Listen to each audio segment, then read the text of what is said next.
Good afternoon. Good afternoon, there. Now, we just had a hot section, a very intense section. And, okay, the discussion that we just had is about presentation. Presentation in business matters. The way you present yourself matters. The way you carry yourself matters. The reason why I'm stressing on this is because this thing we call business is like a playing field. And every single day you get up, there is uncertainty. If I were to throw this question out there to you now,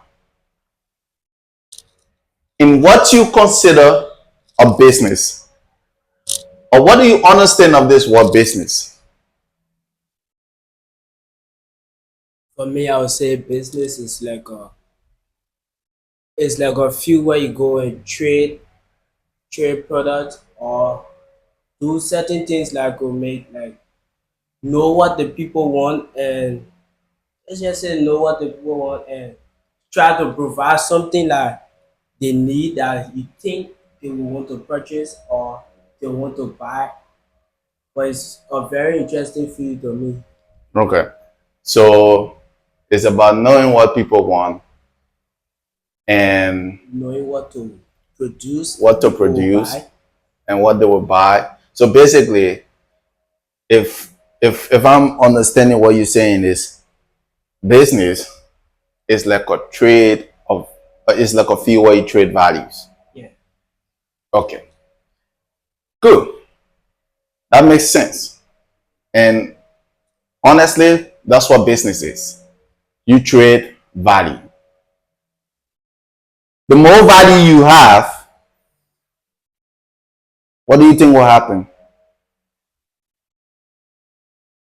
The more customer you get, The more value you provide, the more customers.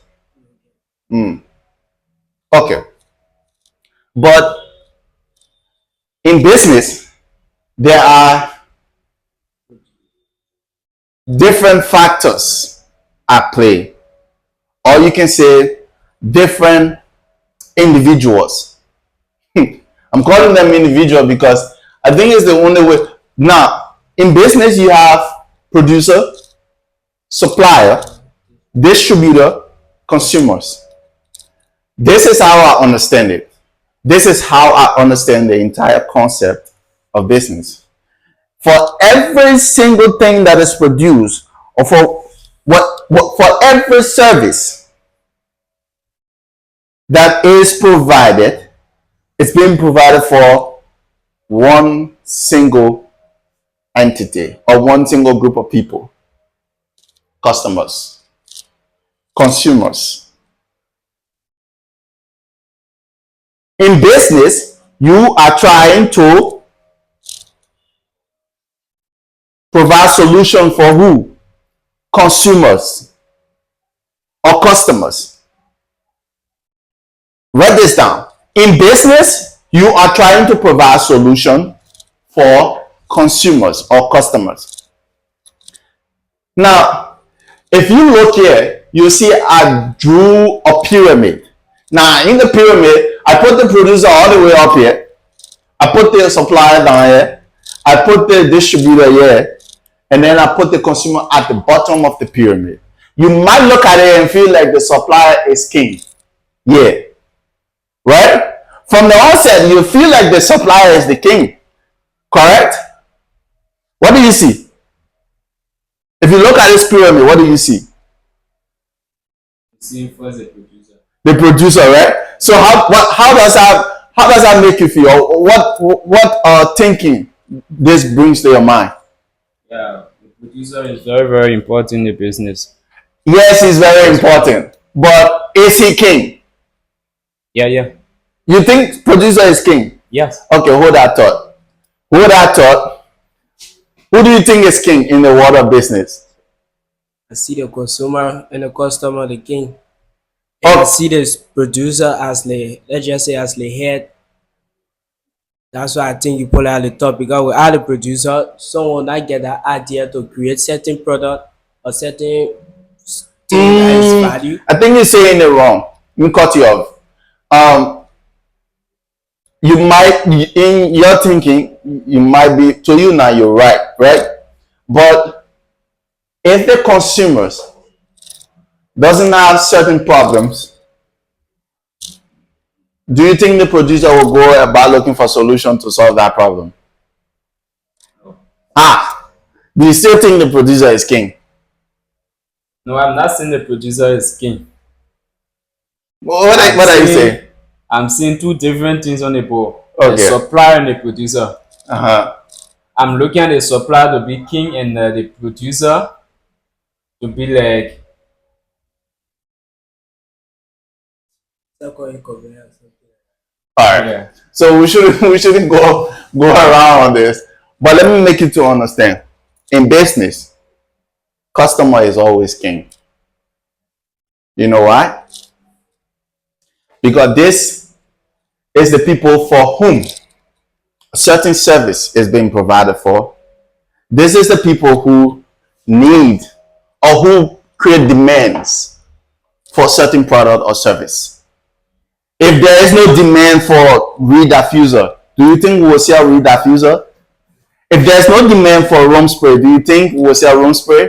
If there's alternate way for people to get or to make their home to smell good, do you think? Or I shouldn't say alternate, but if there were better ways now for people to make their homes to smell good, do you think we'll be venturing into reed diffuser and room spray? We'll be venturing into this market? Do you think we'll be venturing into this particular market? No. No. It is because we identify a particular problem here. We then contact these people who have also identified this problem, and they found a solution. Solution, ergo, the reed diffuser and the room spray, right? Okay. The ancient Egyptian, when do you know the history of writing? Do you know, or what paper, this thing that we're writing on, this thing, you know where it started from? Ancient days. From ancient Egypt. So this thing is produced from something called papyrus, right? Yeah. The earliest form of writing was done on stones. Later on, the Egyptian was like, you know, there should be, or there could be a more refined way to, write and keep records and stuff.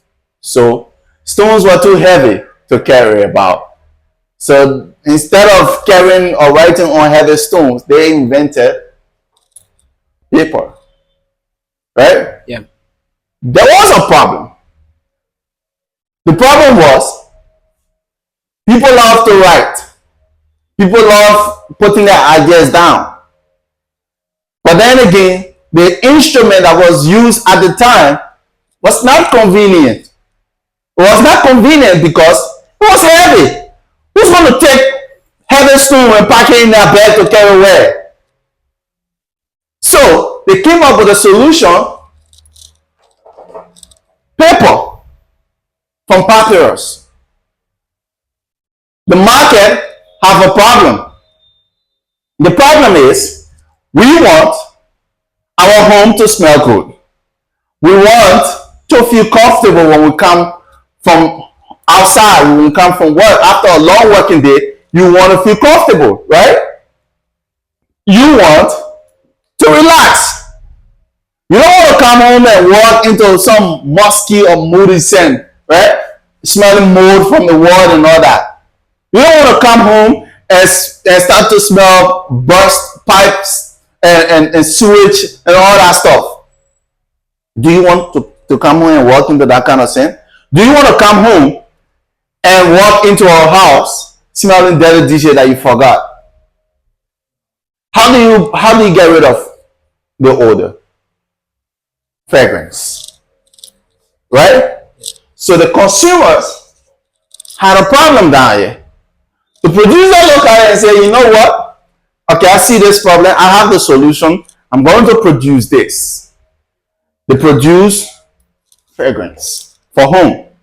Now, the produce fragrance for home, how do you get it to the marketplace? Contact this guy. Supplier. Okay, I have a network of distributor and this other one. The distributor falls. We fall in the distributor category. This is where we fall. This is where we fall. You see how I put it right here? We are closely connected to the customers. So it means our job here is to make sure that these people are getting the benefit of this product. Right? If for any reason whatsoever, this product that is being produced by the producer is not delivering, it's going to show in the metrics down here. It's going to show through customer testimonial, right? It's going to show through the constant complaints that come from customers. Now, if customer is complaining about a particular product in the marketplace, what do you think will happen to the repetition of that product? A, customer talks. They talk. You know how I know they talk? If your product is so good, they are going to sell it to someone. They will recommend it to someone. This is a whole ecosystem right down here. And this ecosystem can work for you if you play your cards right from here. The reason why the Needham's Reed diffuser is the number one diffuser in the Liberian market is because the producer play their cards right here. Our owner place is to distribute it properly, make sure that customer understand the value of this product, make sure customer gets the best service, make sure that their complaints are addressed.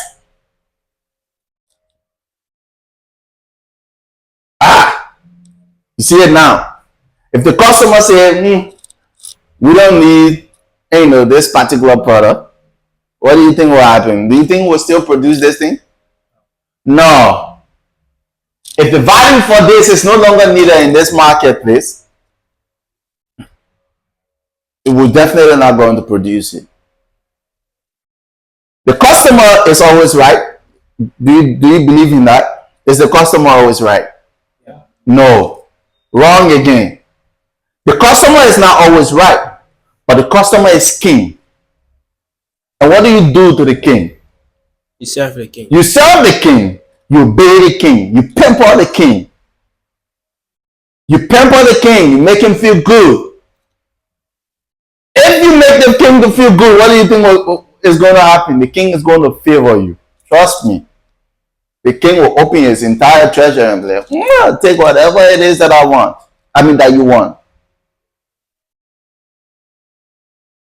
The customer is not always right in business, but the customer is king.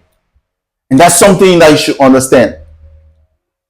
Your first week here, you came in, you were like, also, the customer didn't buy it, very stressful, other men, then verse. What did I say? I said, calm down, right? Keep courage. It is what it is. They will piss you off. They will drill you around. They will toss you around. But you're serving. And you're serving, you got to do it with pride. You got to swallow some hard pills. You understand?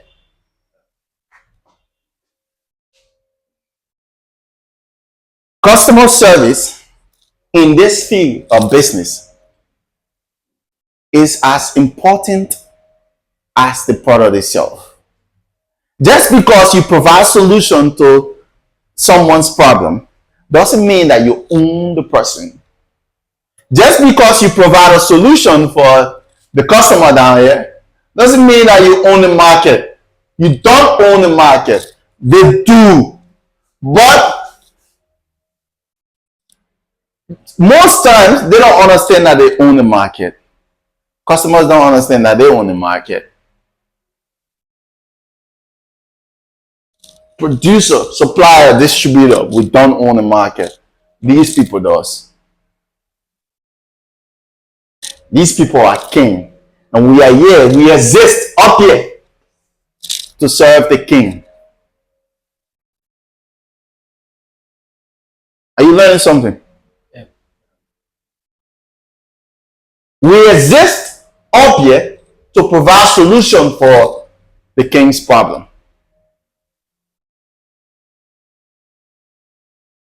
If we play our cards right here, we will not have problem with the king.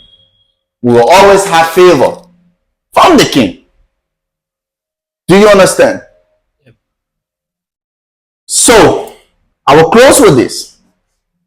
In the marketplace, customer is king, and you exist to serve the king.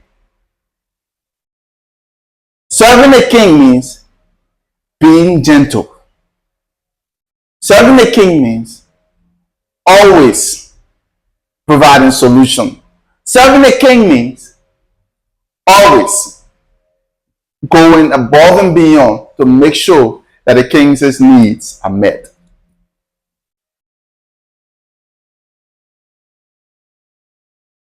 Do we discriminate with our diffuser, with the purchases? We deliver one bottle, right? Yeah. I'm not hearing we deliver what? One bottle. From one bottle upward, right? Yeah. Because every single bottle that leaves out of here brings in capital. Every single bottle that leaves out of here brings in capital. We value every single bottle. We value every single customer. Every customer doesn't have the same hand. Where their hand can reach is where they will put it. And once they put their hands there, it is in our pocket. We serve that customer. Whether it's one bottle, two bottle, three bottle, whatsoever, we serve that customer. We don't discriminate. When I started this a couple of years ago, I used to go all the way to Brunswick for one diffuser business. Oh yes, one bottle. As long as the customer is willing to pay for the service that is attached to this business, I go. We have the product, we provide solution. The product is here. If you live far off, we can deliver it for you. Right? Isn't that what we do here? Yes. Exactly. This thing provides comfort for your home. It makes your home to smell good. It encourages good social practice. It makes your visitor to feel comfortable in your home. It boosts your social prestige.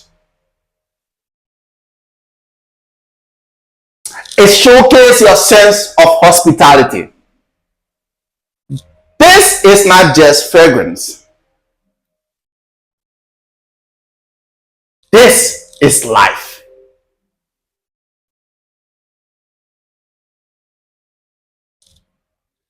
So, this is where we are.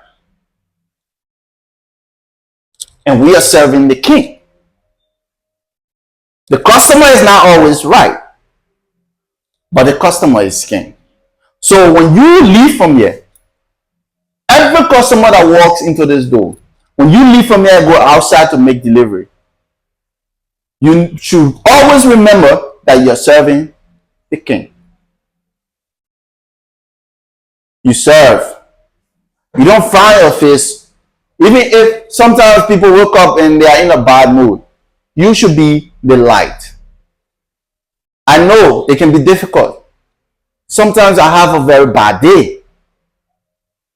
But when I go outside, you saw me today.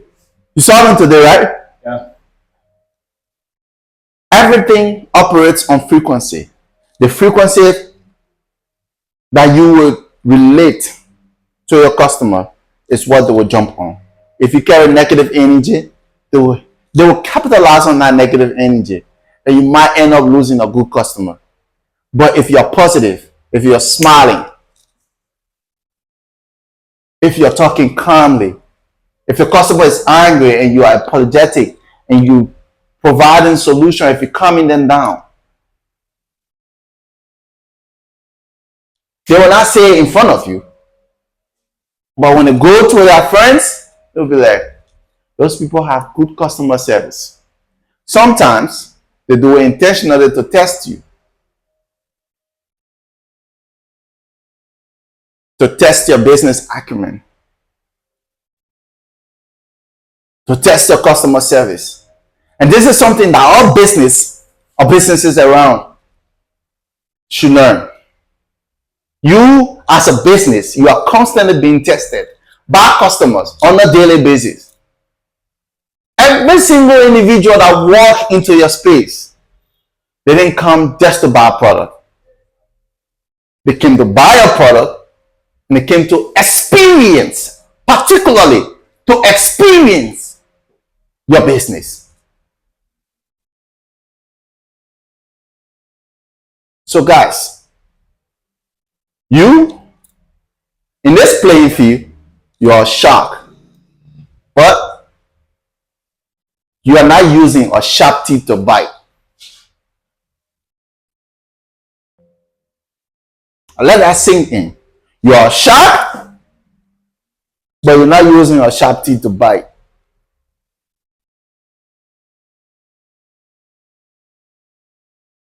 You're a predator, but it's not obvious. When I walk out to sell, I sell.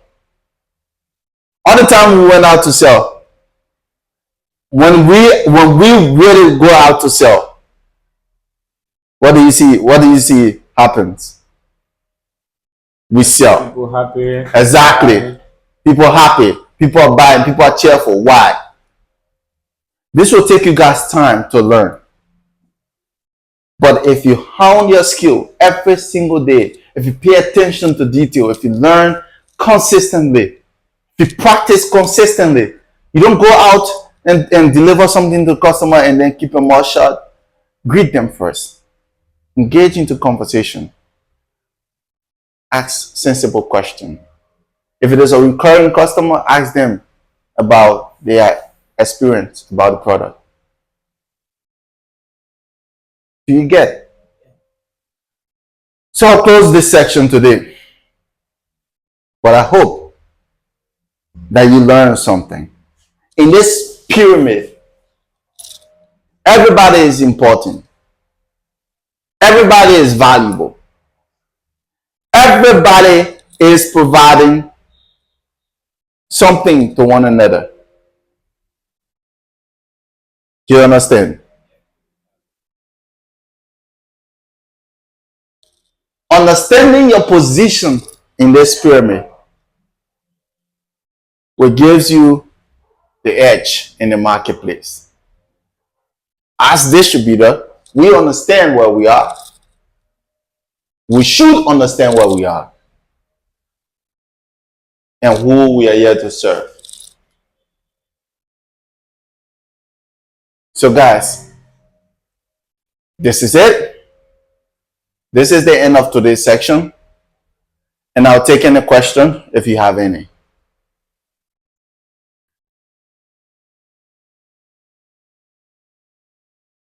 For me, I'm good. I think I learned something. Okay. What did you learn? And be audible. I understood my position very clear in the pyramid that I'm the distributor, and my work as a distributor I should be very, very, like, very, very audible, patient, and very, very careful how I Don't treat. use very, very twice. Okay, I should be This is very, I should very. be very careful how I Exactly. treat the customer, because that position as a distributor, I think, for my understanding, I'm like the 7 a.m. 7 the king, which is the customer. So when you are serving and you serving a king, you should be polite, mature, decent, and carry on your job properly because you don't want the king to get mad at you. Exactly. So that's what I learned today. I think I understand something good today. Okay. Yes, I got a question. Okay. Yeah, on the customer issue that we are the distributor and they are the customer. You said something that the customer are not right. They are not always right. They are not always right. And I want to know, and we are the distributor to the customer, what made them they are not always right. All right. For example, do you think, okay, you take one of the diffuser to the customer, you go and make your delivery, right? Yeah. And then as soon as you reached the customer destination, Yeah. they just come out of their house, out of nowhere, they start to insult you. It happens most of the time. I think I remember the last time you said the other lady tried talking to you in a harsh tone. Yeah. Do you think she was right for doing so? Yes, I would say she was right. Because the time she was expecting her order, I was not there at the time. And I went late. So like it pissed her up that she had to say something to piss me off too. So yes. Yeah. Hold on. Do you think, did she lash out at you? Did she insult you? No, she didn't insult her, but she shout in a way that would make me angry. Oh, she aggravates you. Yeah, she aggravated me. Okay. You were clearly in the wrong. I was clearly in the wrong. Okay. Now, in that situation, like I said, customer is now always Right. right. Yeah. So she was right in that case. But was she right the way she shouted at you? Was she right for shouting at you? Or yelling? That's happened to I would say happened to everyone. It happens to everyone, but was Yeah. she right to yell and lash out? No. No? Yeah. If you do something to someone, it pisses the person off, what do you think will happen? This is what I was saying. I said she was right to shout. She was right to shout. Yeah, but you tried tricking the question. Were you right to respond the way you did? No, I didn't respond to her. I tried to pursue her that sorry. It was a traffic. New reach out the same. So you right there in that case, the king was angry. Yeah. And then you calm the king down by being polite. Being polite to her that exactly. It was a traffic. Now, another scenario. Yeah. Right? Let's twist this situation. At times, you will go early. Yeah. You deliver the product on time. But that customer will be experiencing something from, not you, but they'll be experiencing something from somewhere else. Yeah. Something somewhere else will make them angry. And then they will come and lash out at you. In that case, it's the customer right. The customer is having external experience. Something completely different pisses them off. But then, when you arrived, you enter the field. You enter the fire. No, before entering the fire, the way that we approach the customer will make them to turn their frustration to me. No, wait now. Wait. I'm saying, I know what you're saying. Yeah. The way, okay, so the customer already having a bad day. Yeah. Right? Yeah. And then you go in, you're saying that the way you approach them will determine whether they will end their frustration on you or not. Nah, exactly. Okay. What if you didn't do anything at all? It's possible. It is possible. You didn't do anything at all. You didn't do anything wrong. You just go in there to deliver the customer product. The customer is pissed. Yeah. And as soon as you say hello, boom, you let the customer stop. It's possible, isn't it? It's possible, but in that case, as soon as you shout at me with no reason, I just take my leave. Wait now. My point there is, is the customer right in that case? No. So you see, they are not always right. And these are things that can happen in life, real life. People will be going through experiences. People will be they'll be in their mood, and you will come in as a service provider. You have nothing to do with whatever it is that's going on in their life. Nothing. But they will still lash out at you. Now, in that case, what do? I just take my leave. You will leave. Yeah. Wrong.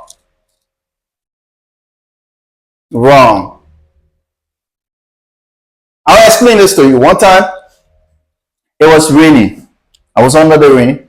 I was soaking wet. I had a diffuser in the bag. I was too cold. It was the middle of the rainy season. You can imagine. I was so wet. Now, because of the weather and because of the way the rain was coming down that day, I was supposed to deliver a package to someone at what was it? Tuporo. Now, when I got there, because of the weather and the rain and water that was on the road, the bike, I tried maneuvering all kinds of ways just to get to that point. All these things are factors that hinders slow delivery, right? Yeah. Consider that. Now, the customer didn't care that it was raining. All they cared about was they wanted their product on time, on the time that they said they wanted it. And all through and through, I was communicating, telling them that it was raining and delivery was going to be a little bit slow. They said they understood. Only for them to get to Tuporo, the customer said they had something urgent to do and they left. In that case, are they right? No. I'm under the rain. I'm soaking wet. I'm still communicating with you, telling you that I'm on my way with your product, and an emergency came up. You didn't care to call or phone me and tell me that, oh, an emergency just came up, so I have to leave. So can we postpone? You allow me to reach all the way there, allow me to call you and then tell me that an emergency came up. In that case, are they right? No. What do you think I did? What do I think you do? Yeah, in that case, what do you think I did? You call and ask them, when do you want to? I didn't do rock. I didn't do funk. I didn't do shit. I took that pin, I swallowed it, I was in that cold, and I left. So I'm telling you, right? Yeah. They're not always right. Some situations, some cases, they will be wrong. Some situations, some cases, they will be right. But both ways, you serve the king. So you can't get angry. You get angry, but you can't show the king that you're angry. It is the number one lesson that I learned, and it is the primary reason why I think people gravitate towards me when I go outside. And it's something that you should have in your arsenal. Your ability to be patient. You should groom that in you. Wire that in your system. Is there any other question? No, I don't. So you understand now? I understand now what made them run. I know. Because if these people just decide and say, you know what, we don't need this in the market anymore. I don't want to, but it'll be the next section, right? Okay. But we gotta leave now. But I hope that you guys learned something today. Oh yes, we learned something. And I hope you enjoy yourself. Oh yes. And I hope you come here tomorrow proper. Yeah. You understand? Yeah. Or else we're gonna have a serious problem. Oh my gosh, it's so weird. Alright, man. Thank you all for coming. Thank you all. I hope you enjoy the section. And let's go tomorrow again. Okay. Alright? Alright. Alright. Thank you so much. You're welcome. See you.